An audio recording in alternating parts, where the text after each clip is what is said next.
pemirsa, kita masuk pada segmen terakhir.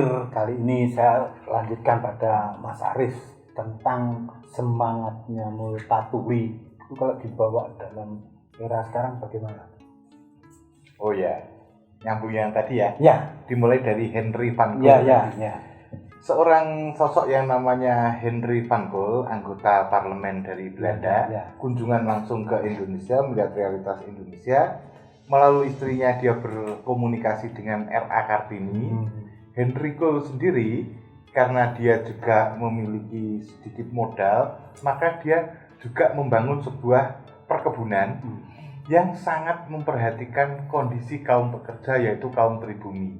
Artinya tidak hanya berbentuk retorika dan kata-kata, tapi langsung ke bentuk tindakan. Itu dari yang namanya Henry van Gogh. Nah, oke, lintas sejarah. Nah, semangat dari itu salah satunya kita sorot ada yang namanya sekolah Kartini.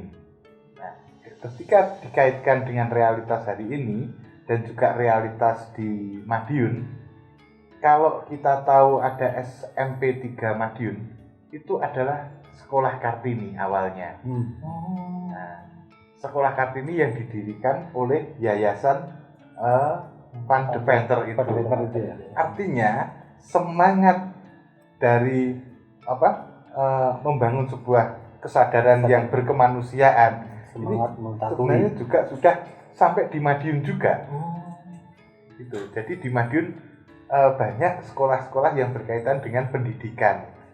Seperti halnya sekolah Pamong Praja, dan akhirnya muncul juga sekolah akhirnya yang menjadi sekolah kehutanan yang terkenal dengan Bosbo itu. Iya. Dan agak melompat lagi, masih berkaitan dengan di Madiun, anggota konstituante dari unsur perseorangan itu pada zaman Orde Lama dulu itu yang sangat populer adalah orang Madiun yang namanya Raden Prawiro Sudarsono. Dia dipilih langsung oleh masyarakat menjadi anggota konstituante yang akhirnya beliau itu melepaskan kemewahan duniawi untuk kembali ke Madiun untuk gulawentah, untuk menata batin bersama dengan warga masyarakat. Akhirnya dia membuat sebuah perkumpulan. Tuh. Di satu sisi pemikir-pemikir dari Madiun juga muncul banyak sekali. Ambillah contoh yang beliau yang bernama Insinyur Ruseno itu juga berasal dari Madiun dan seorang tokoh penting di zaman lampau yaitu Bapak Karisuhud. Artinya dari pemikiran-pemikiran itu akhirnya juga memiliki sebuah karakter juga. Artinya dia walaupun menjadi orang penting berpihak kepada masyarakat dan memikirkan masyarakat itu juga menjadi sebuah ukuran. Saya rasa itu hal sederhana yang berkaitan dengan realitas hari ini yang namanya ngajeni sapadaning titah. Menghargai sesama manusia. Itu maksud yang saya petik dari novel Max Havelaar itu. Ya. Ini Pak Aris menghargai ngajeni sapadaning titah. Gimana? Jenis padaning titah ini berarti kita itu memberi apresiasi, menghargai berarti ya kita itu memandang orang itu ya secara bisa sebagai makhluk, Tuhan apa adanya, dalam artian di sini kita sama-sama makhluk setara makhluk Tuhan, dalam artian saling menghormati. Itu berarti kalau sudah ngajeni berarti kita menghormati. Menghormati berarti di sini itu tadi kita jangan terjebak umpamanya siapa yang berbicara tapi apa yang dibicarakan itu di sini. Jadi kita kembali ke Multatuli. Ini jangan dilihat Multatulinya siapa, tapi peran apa yang dilakukan. Misi tetap peran daripada si Multatuli ini di sini. Jadi melihatnya ya semangat untuk membangun itu tadi ya, membangun. Jadi untuk ngajeni dalam ditoleransi juga ada itu kan. Jadi kalau sudah saling mengajeni kita nanti akhirnya menjadi suatu kedamaian. damaian utama itu, selarasan itu. Nah, kalau di dalam Jawa ya ada Posaliro itu tadi ada Posaliro itu kan. Jadi kita bagaimana kita memperlakukan seseorang, bagaimana memperlakukan diri kita. Kalau kita dicubit sakit ya kita jangan mencubit. Jadi kita bisa melihat bagaimana sih kita. Nah itu yang dilakukan oleh si Multatuli itu dalam dia menulis itu karena dia juga pernah menjadi seorang pegawai rendahan. Ya kan? Merasakan ya, pernah merasakan waktu menjadi pegawai kecil-kecilan di waktu itu kan. Jadi dia sebelum ke Indonesia ya ke India Belanda itu dia sebagai pegawai. Jadi dia merasakan. Jadi dari rasa ini jadi ternyata begini menjadi seorang bawahan. Kalau namanya saya pengen ini saya harus menghormati. Nah gitu. Kita saling menghormati kan, menghormati dan ngajeni orang lain sedangkan kita itu kan. Kita kan makhluk ya.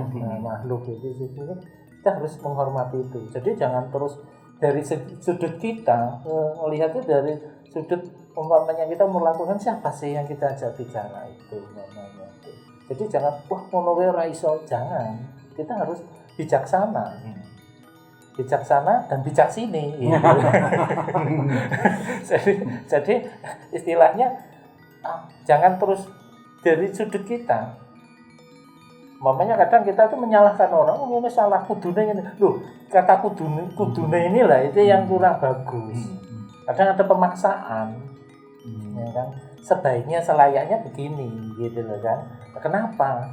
Kayak maaf umpamanya kayak saya dalam pembelajaran, ada siswa yang datang terlambat, saya tidak langsung marah. Tapi saya langsung ya saya paling ya cuma untuk menyindirnya ya, Pak maaf saya datang terlambat. Nggak apa-apa Mbak, saya yang datang duluan. Dengan adanya hal itu malah merasa malu. Tanpa mempermalukan pihak lain. Padahal sama. Itu kan dengan bahasa yang bagus. Enggak Mbak, maaf ya saya duluan. Gitu. Jadi bukan dia terlambat. Jadi dari mana kita melihatnya itu? Tadi mbaknya itu tadi kayak pahlawan sama pengkhianat itu kan dari mana itu kan? Kita melihatnya dari mana gitu kan? Jadi dalam artian di sini makanya kayak saya. Pak Aris bukan orang Jawa, bukan Madiun. Saya itu terus terang aja saya itu orang Timur Tengah.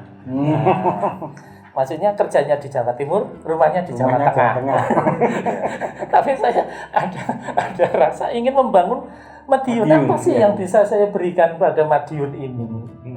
Siapa tahu saya dengan sedikit celotehan ini gitu, diskusi sedikit ini dengan adanya jala budaya yang mengangkat maksa velar dari Multatuli ini, kita bisa membangun. Mari kita membangun Madiun ini di sini. Semangat keterbukaan Mas itu. Nah itu tadi tolong dibawa pada era sekarang Gus. Artinya dari ini kita ada semangat keterbukaan, melihat hal positif.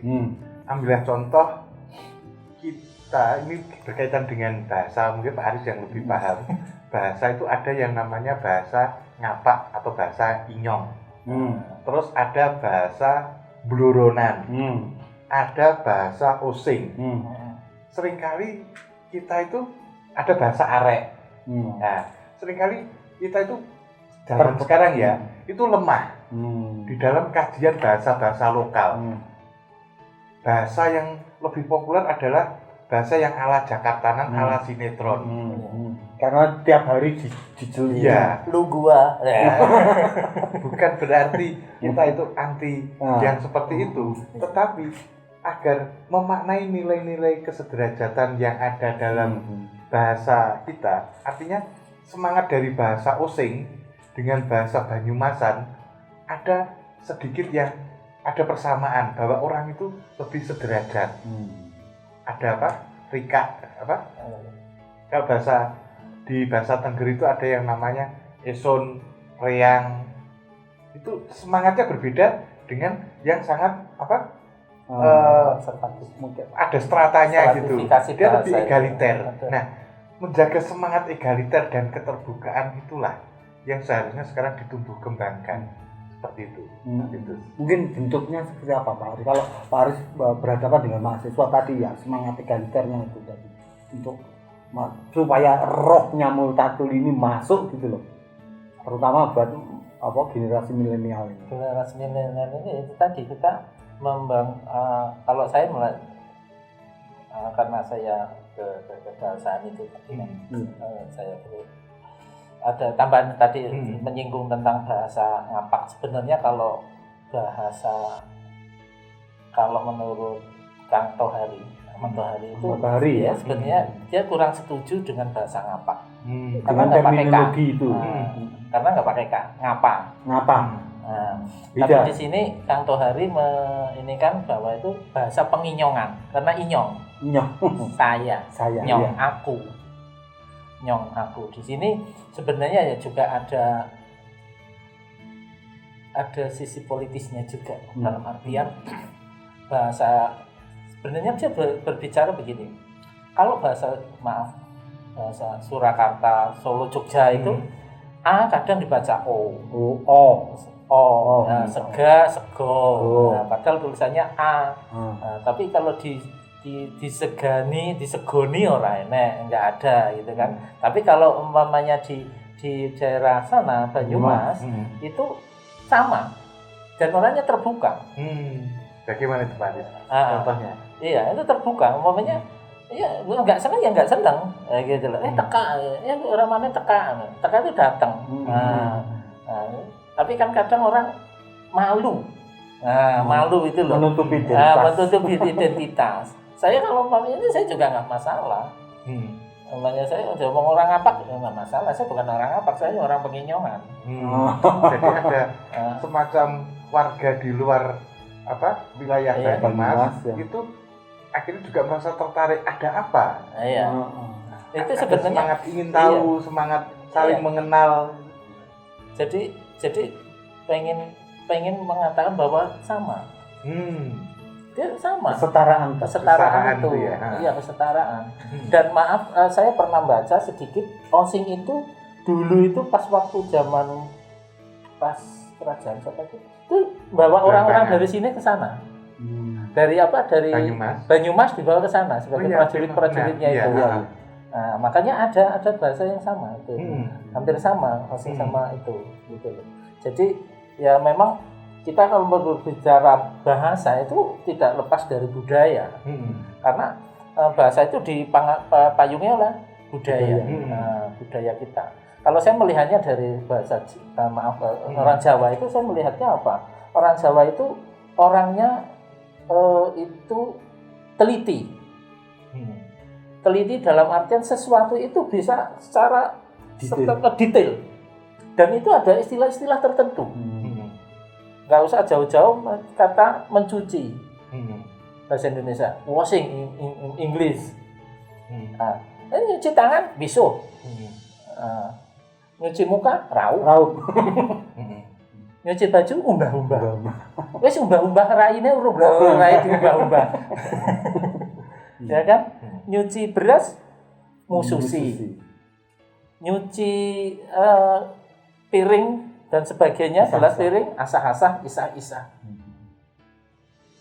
Terus nyuci kendaraan, guyang. Ya, jaran diguyang, kendaraan diguyang.